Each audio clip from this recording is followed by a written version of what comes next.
오늘 말씀 열왕기하 2장, 제가 가진 성경으로 구약 성경 561페이지에서 562페이지 정도 됩니다. 열왕기하 2장 1절부터 18절 말씀까지. 열왕기하 2장 1절부터 18절 말씀까지. 찾으신 줄 알고 저와 여러분이 한 절씩 번갈아 가면서 교독하고 마지막 절은 합독하겠습니다. 제가 먼저 봉독합니다. 여호와께서 회오리 바람으로 엘리야를 하늘로 올리고자 하실 때에 엘리야가 엘리사와 더불어 길갈에서 나가더니 엘리야가 엘리사에게 이르되 청하건대 너는 여기 머물라 여호와께서 나를 베델로 보내시느니라 하니 엘리사가 이르되 여호와께서 살아계심과 당신의 영혼이 살아있음을 두고 맹세하노니 내가 당신을 떠나지 아니하겠나이다 하는지라. 이에 두 사람이 베델로 내려가니 베델에 있는 선지자의 제자들이 엘리사에게로 나와 그에게 이르되 여호와께서 오늘 당신의 선생을 당신의 머리 위로 데려가실 줄을 아시나이까 하니 이르되 나도 또한 아노니 너희는 잠잠하라 하니라. 엘리야가 그에게 이르되 엘리사야 청하건대 너는 여기 머물라 여호와께서 나를 여리고로 보내시느니라. 엘리사가 이르되 여호와께서 살아계심과 당신의 영혼이 살아있음을 두고 맹세하노니 내가 당신을 떠나지 아니하겠나이다 하니라. 그들이 여리고에 이르되 여리고에 있는 선지자의 제자들이 엘리사에게 나와 이르되 여호와께서 오늘 당신의 선생을 당신의 머리 위로 데려가실 줄을 아시나이까 하니 엘리사가 이르되 나도 아노니 너희는 잠잠하라.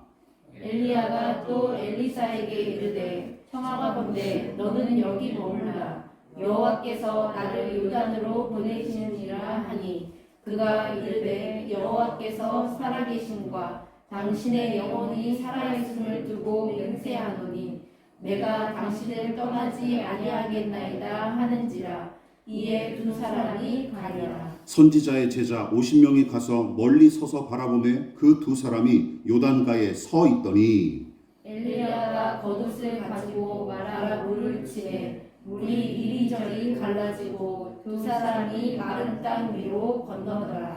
건너매 엘리야가 엘리사에게 이르되 나를 내게서 데려감을 당하기 전에 내가 내게 어떻게 할지를 구하라. 엘리사가 이르되 당신의 성령이 하시는 역사가 갑절이나 내게 있게 하소서 하는지라.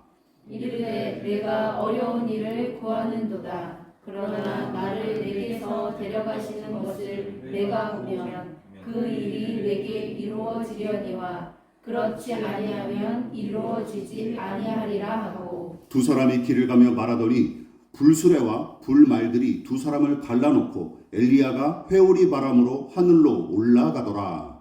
엘리사가 보고 소리 지르되 내 아버지여 내 아버지여 이스라엘의 병거와 그 마병이여 하더니 다시 보이지 아니하는지라. 이에 엘리사가 자기의 옷을 잡아 돌로 찢고 엘리야의 몸에서 떨어진 겉옷을 주워 가지고 돌아와 요단 언덕에 서서 엘리야의 몸에서 떨어진 그의 겉옷을 가지고 물을 치며 이르되 엘리야의 하나님 여호와는 어디 계시나이까 하고 그도 물을 치매 물이 이리저리 갈라지고 엘리사가 건너니라. 맞은편 여리고에 있는 선지자의 제자들이 그를 보며 말하기를 엘리야의 성령이 역사하시는 역사가 엘리사 위에 머물렀다 하고 가서 그에게로 나아가 땅에 엎드려 그에게 경배하고 그에게 이르되 당신의 종들에게 용감한 사람 50명이 있으니 청하건대 그들이 가서 당신의 주인을 찾게 하소서.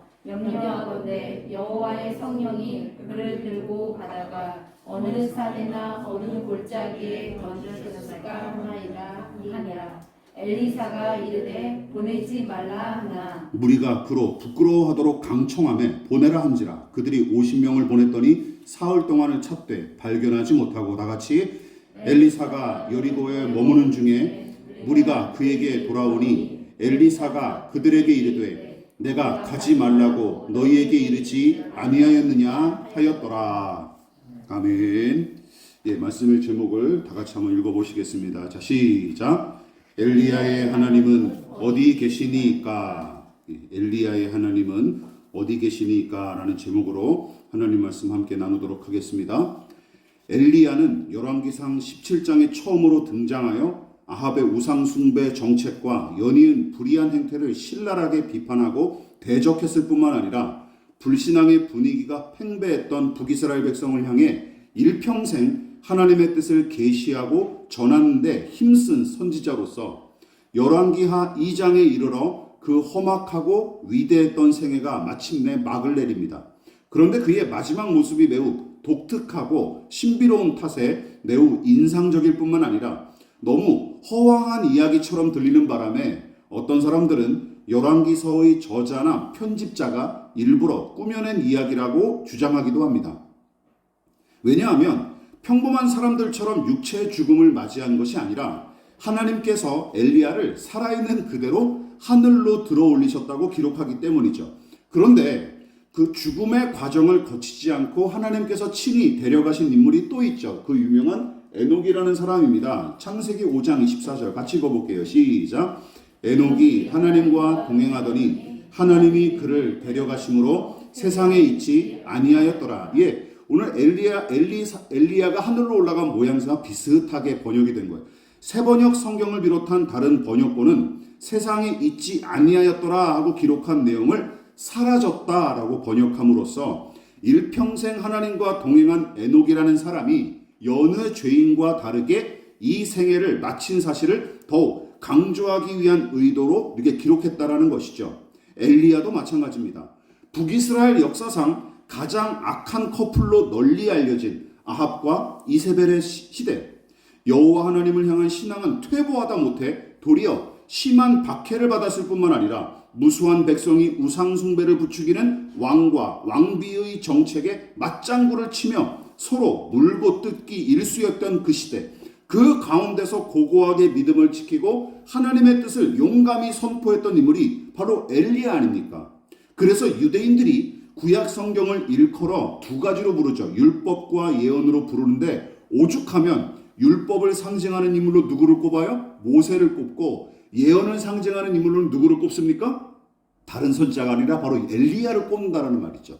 그만큼 모세와 견줄 만큼 위대하게 이제 숭상하는 인물이 엘리야라는 것입니다.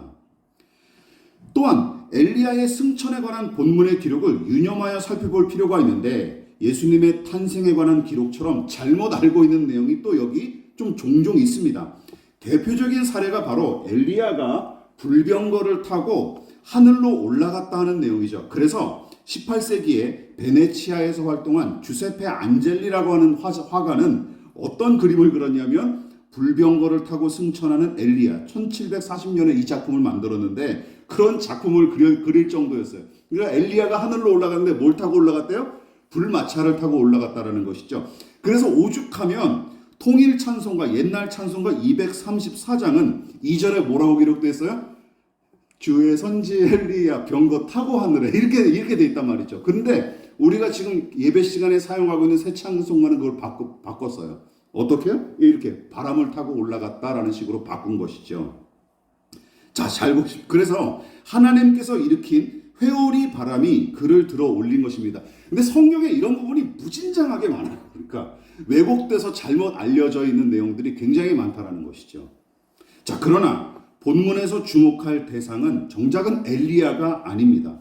하늘로 올라가게 될 일을 미리 알고 있었던 엘리야가 아니라 엘리야가 스승이 하늘로 올라가게 될 일을 미리 알고 그 주위에서 내내 지켜봤던 우리는 제자들을 주목해야 합니다. 특히 엘리사와 나머지 제자들의 차이점이 오늘 두드러지는데 오늘은 그 내용을 토대로 함께 교훈과 은혜를 나누도록 하겠습니다. 자, 첫 번째, 엘리사와 제자들의 차이점이 있었어요. 같이 읽어볼까요? 시작. 엘리야를 끝까지 따르는 엘리사, 그 광경을 구경하는 제자들. 회오리 바람을 타고 하늘로 올라가는 당사자는 이제 이 신비한 사건을 끝으로 사라지는 엘리야였지만 정작 이 이야기가 주목하는 인물은 엘리야가 아니라 그의 제자 엘리사입니다.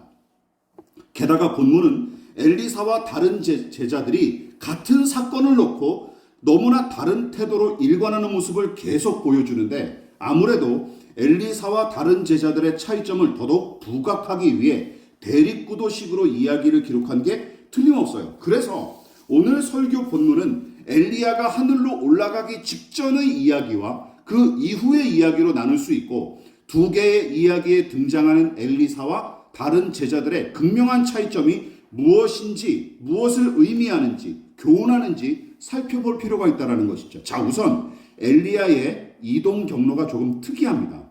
2장은 처음부터 하나님께서 엘리야를 하늘로 올리실 거로 소개를 했고, 아마도 엘리야 역시 그 사실을 이미 알고 있었던 것 같습니다. 그리고 엘리야뿐만 아니라 엘리사를 비롯한 다른 제자들에게도 이미 다 공지했던 것 같아요. 주보에 이제 광고를 하나 실었던 것이죠. 야, 어느 날인지는 잘 모르겠지만 하나님께서 나에게 계시를 주셨는데 나를 들어 올리신단다 하고 예배 시간에 광고를 했던 것 같아요. 그래서 다 알고 있었습니다.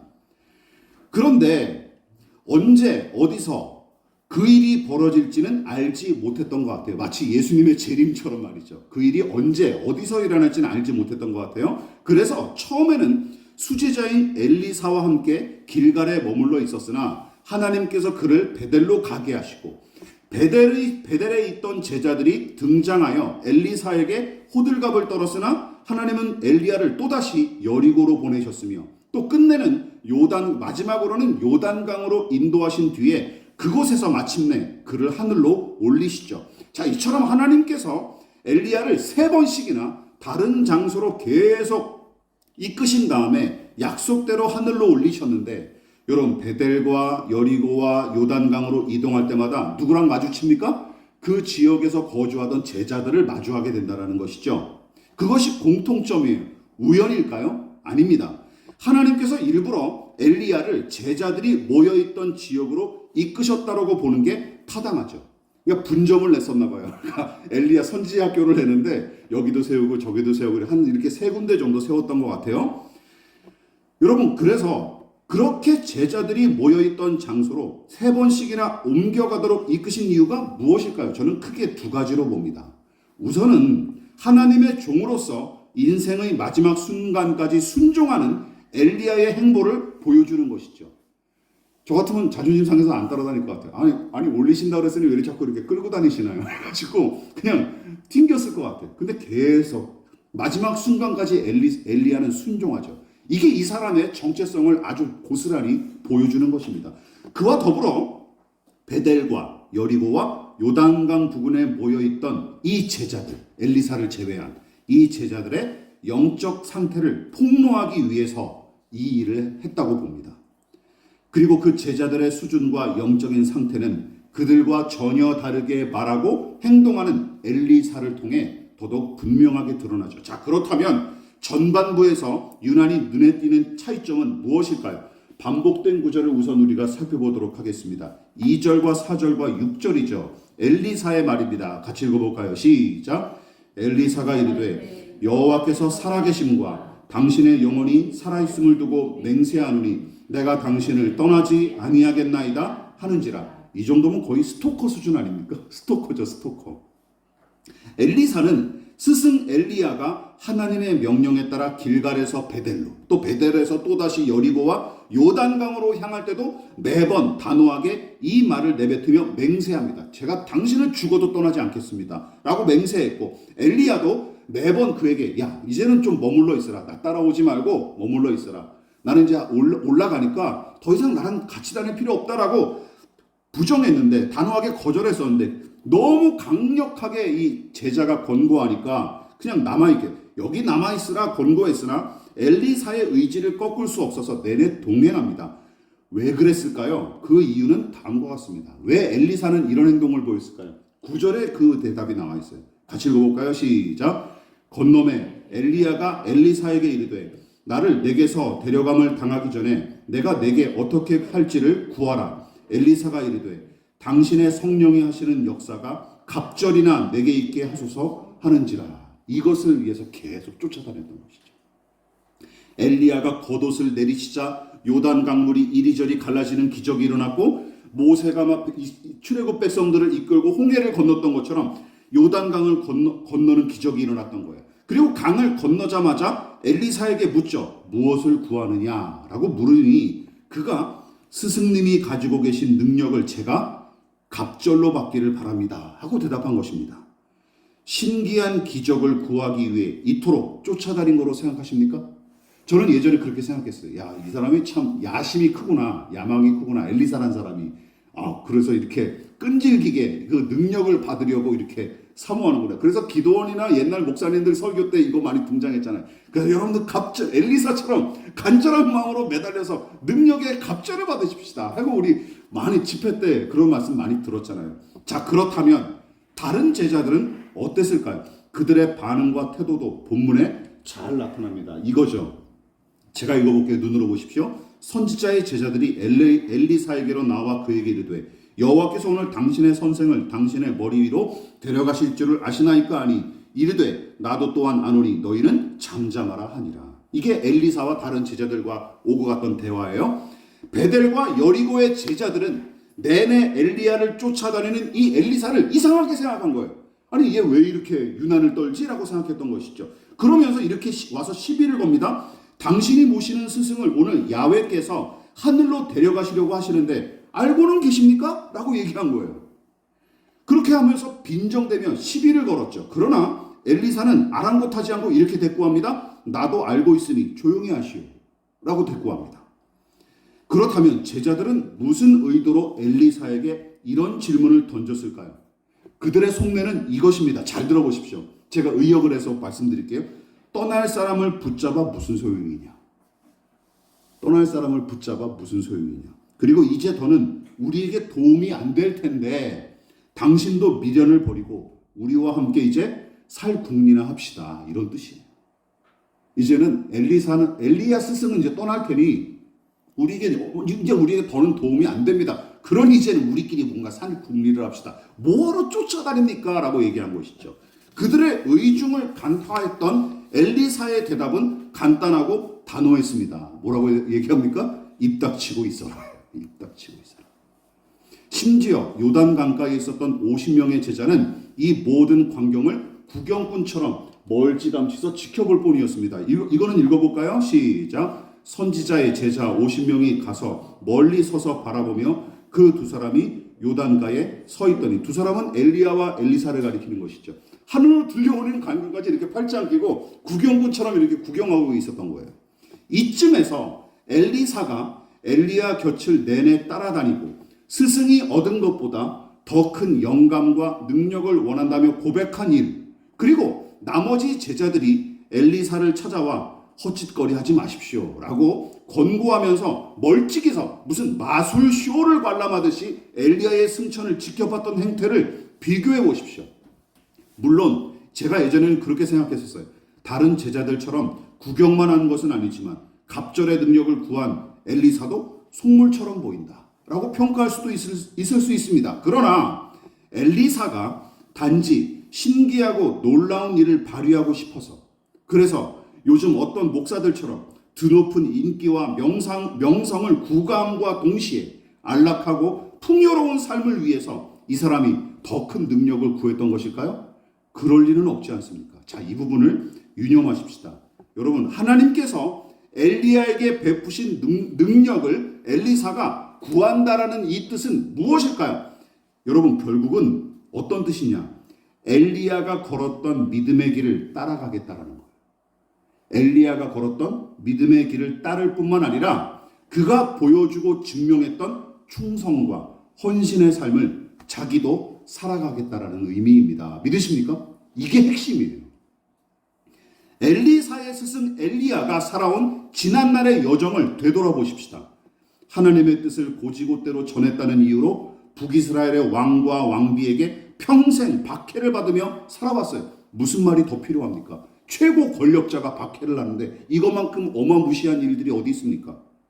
게다가 여러분 보십시오. 일평생 굶주리고 구걸하고 무시당하기 일쑤였고 심지어 목숨을 잃을 뻔한 적도 한두 번이 아니었어요. 그게 엘리야의 인생 아니었습니까? 게다가 아합의 아들 아하시야는 그를 잡기 위해서 우리가 열왕기하 1장에서 살펴봤지 않았습니까? 3번씩이나 군대를 보낼 정도였습니다. 엘리사는 바로 그 길을 따라 나서겠다고 결단했던 까닭에 신실했던 하나님의 종인 엘리야 곁을 바짝 따라다니면서 그에 걸맞은 능력을 구했던 게 틀림없습니다. 믿으십니까? 이렇게 살아가고 싶어서 능력을 구했던 것이지 자기의 안위와 이익을 위해서 능력을 구한 게 아니라는 것이죠. 오죽하면 엘리야가 뭐라고 대답했습니까? 내가 어려운 것을 구하는도다 하고 고민했겠습니까? 한숨을 쉬면서.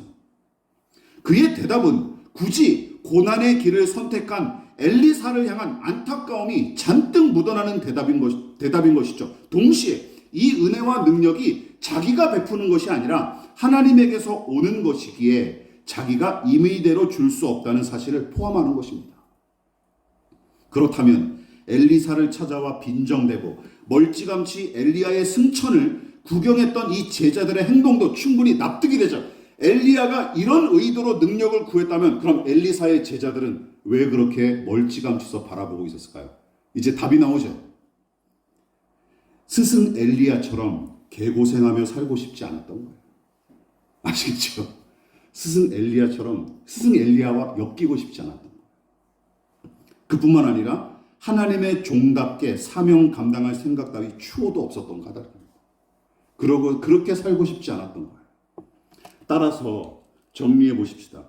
엘리사가 갑절의 능력을 구하며 엘리야를 끝까지 따른 이 행위는 스승보다 더 철저하게 하나님 앞에 쓰임받고 싶다는 그의 믿음과 충심에서 비롯되는 것이 틀림없습니다. 믿으십니까? 거기서 나온 거예요.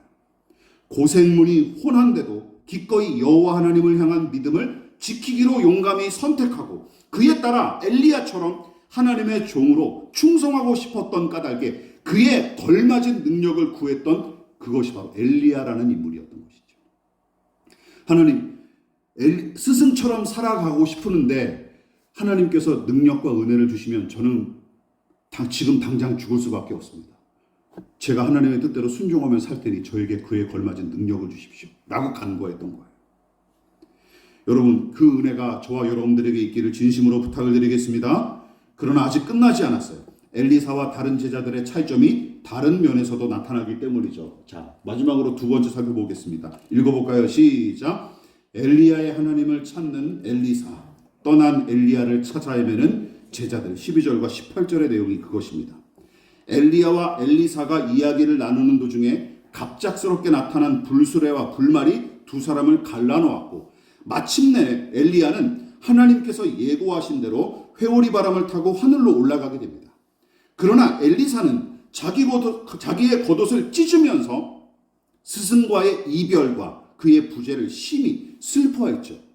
엘리사가 하늘로 올라가는 엘리야를 향해 뭐라고 부릅니까? 아버지여, 아버지여 하고 반복하여 외친 것을 보면 두 사람이 다른 제자들보다 매우 각별하고 친밀한 관계였음을 알 수 있죠. 그러나 마냥 슬픔에 잠겨 있을 수만은 없었습니다. 10절에서 엘리야가 그를 향해 이렇게 얘기합니다. 주께서 나를 너에게서 데려가시는 것을 내가 보면 내 소원이 이루어지겠지만 그렇지 않으면 그것이 이루어지지 않을 것이다 하고 남긴 유언을 시험해 봐야 했기 때문입니다. 자, 엘리야가 올라가는 장면을 내가 직접 두 눈으로 봤어요. 그렇다면 그래, 한번 엘리야의 그 능력이, 하나님의 능력이 나에게 있는지 시험해 봐야 되겠다. 이제 그것부터 해야 되는 것이죠.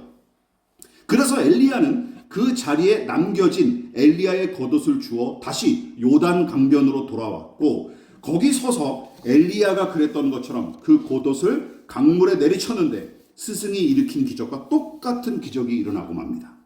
자, 그 기이한 광경을 목격한 50인의 제자들은 놀라 자빠질 뻔했고 야, 엘리야의 능력이 엘리사 위에 내렸다 하면서 엘리야 앞에 엎드려 절을 해대는 게 아니겠습니까? 게다가 이제 막 하나님의 능력을 펼친 엘리사에게 뭐라고 얘기하냐면 우리가 가서 선생님의 스승을 찾아오겠습니다. 엘리야 선지자께서 하늘로 올라가시다가 산 위에나 계곡에 내던져졌을까 염려됩니다. 라고 제안을 하게 되는 것이죠. 아마도 엘리사가 스승 엘리야를 각별히 여긴다는 사실을 그들도 알고 있었고 엘리사의 환심을 사기 위한 목적으로 엘리야 선자를 찾아오겠다며 제안한 것 같습니다. 벌써부터 이 꼼수를 부리는 것이죠. 그러나 선지자 수련생들이 엘리사를 위한답시고 제안한 이 일은 정작 저들의 편리와 안녕을 위한 제안에 불과했던 것입니다. 자, 그러니까 두 가지 이유 때문이에요. 이 모습은 두 가지를 보여줍니다. 이들의 속내는 이전에 엘리야의 그늘 아래서 이모저모로 받았던 은혜와 유익을 이제는 누구에게서 받겠다라는 거예요? 엘리사를 통해서 받겠다라는 거예요. 지들이 하나님의 뜻대로 순종하고 그 순종하기 위해서 능력을 받기 위해 몸부림치는 게 아니라 그냥 깨평이나 얻어먹는 인생으로 살겠다라는 것이죠.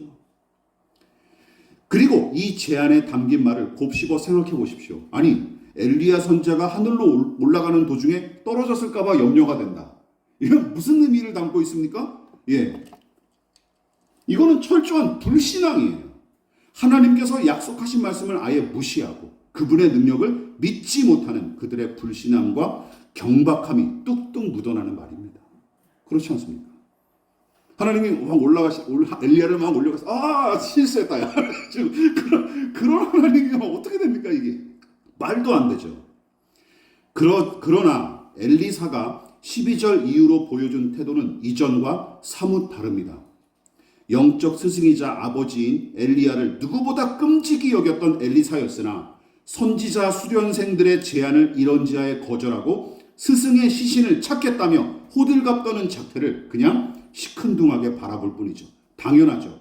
스승이자 아버지와 같았던 엘리야 선지자가 엘리사에게는 누구보다 소중한 사람이었겠지만 여러분, 이미 사명을 다 마치고 떠난 스승보다 더 중요한 것은 바로 엘리사에게 여호와 하나님이 더 중요했기 때문입니다. 믿으십니까? 그 믿음이었던 것이죠. 그 증거가 엘리야의 겉옷을 들고 강물을 내리치며 외친 말에 잘 나타나죠. 이게 오늘 중요한 내용이죠. 시작. 엘리야에서 또 몸에서 떨어진 그의 겉옷을 가지고 물을 치며 이르되 엘리야의 하나님 여호와는 어디 계시니까? 엘리사의 믿음이 바로 여기서 분명하게 드러나는 거예요. 그는 하나님께서 사용하셨던 그분의 종 엘리야를 존경하고 사랑했지만 궁극적인 사랑과 경배의 대상은 엘리야가 아니라 여호와 하나님이었던 것입니다. 믿으십니까? 그리고 우리의 신앙이 이러해야 마땅합니다. 기억하십시오. 엘리사는 하늘로 올라간 엘리야를 그리워하고 그의 부재를 매우 슬퍼했지만 그렇다고 이제 북이스라엘은 다 망했고 내 인생도 여기서 끝났다 하며 낙심하거나 자포자기에 빠지지 않습니다. 그는 떠난 엘리야를 다시 찾지 않습니다. 엘리야의 하나님 여호와를 찾고 또 찾을 뿐이었죠.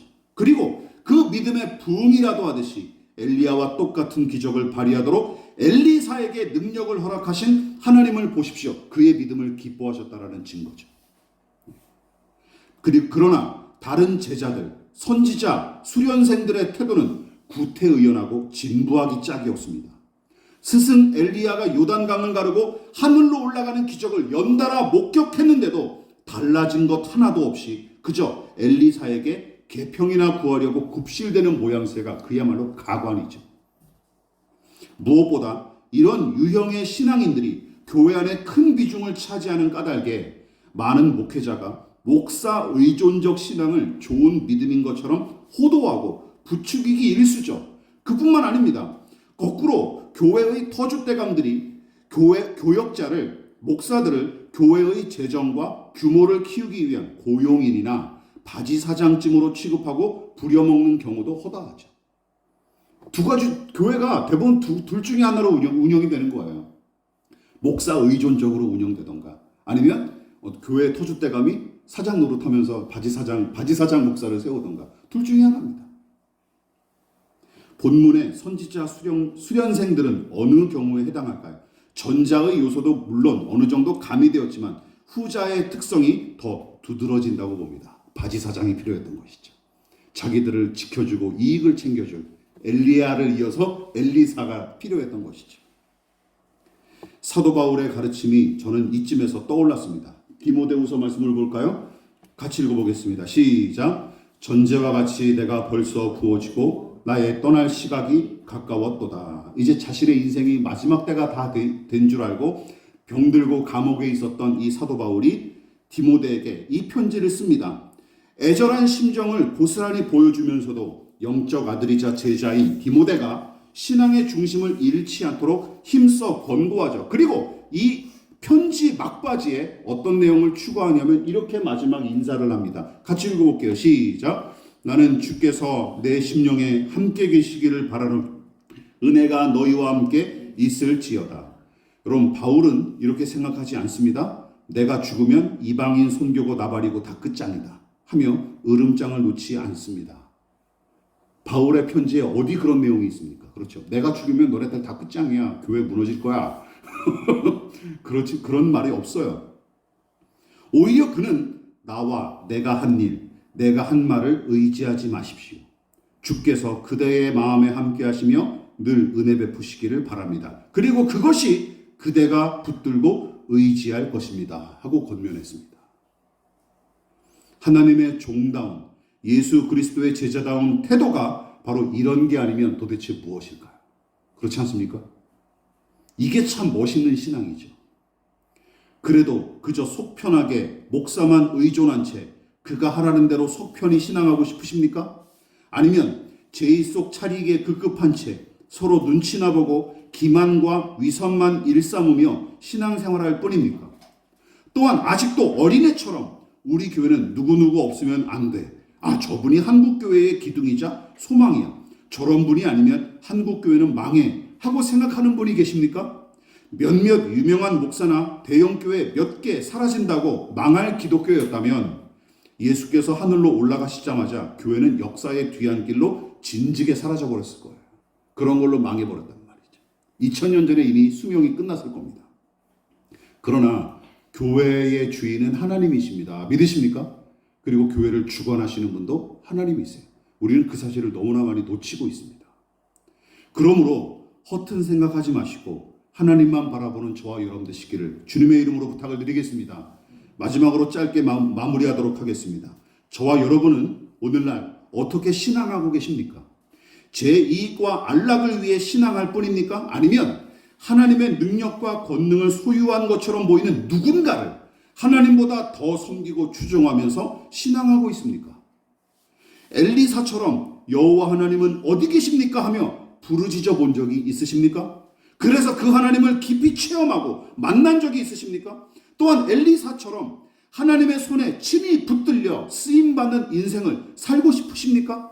삼위 하나님을 섬기고 그 말씀을 따라 살기 위해 손해와 고난과 죽음까지 감수할 용기가 있으십니까? 아니면 여전히 지난날 누렸던 은혜와 영광만 돌아보며 추억만 곱씹을 뿐입니까? 혹은 변화산에 올랐던 예수님의 제자들처럼 여기 있는 것이 좋사오니 하는 말만 되뇌이며 안주한 채 현상 유지에만 급급할 뿐입니까? 기억하십시오. 안주하는 태도야말로 퇴보와 변질의 지름길임을 명심해야 할 것입니다. 믿으십니까? 안주하는 순간 우리는 퇴보하는 거예요. 변질하는 거예요. 운동선수가 자신의 육체를 끊임없이 단련하고 훈련시키듯이 우리의 믿음과 경건도 변화와 성장을 도모하기 위해서는 꾸준한 훈련과 연습이 요구됩니다. 저를 비롯하여 우리 모든 교우가 이 믿음으로 살아갈 수 있기를, 이 소원을 함께 품을 수 있기를 진심으로 부탁을 드리겠습니다. 기도하겠습니다. 지금은 우리를 위하여 십자가에 몸버려 피를 돌아가신 예수 그리스도의 한량없으신 은혜와 하나님 아버지의 지극하신 사랑하심과 성령 하나님의 영원한 사귐이 오늘 이 시간 주의 뜻대로 용감히 믿음으로 살아가기 위해 겸손히 머리 숙인 사랑하는 성도들의 머리 위에 저들의 가정과 직장과 사업장과 학업과 장래 가운데 이 나라 이 민족과 한국교회와 저 북녘의 동포들과 세계와 열방 가운데 지금부터 영원히 함께 하시기를 간절히 축원하옵나이다. 아멘.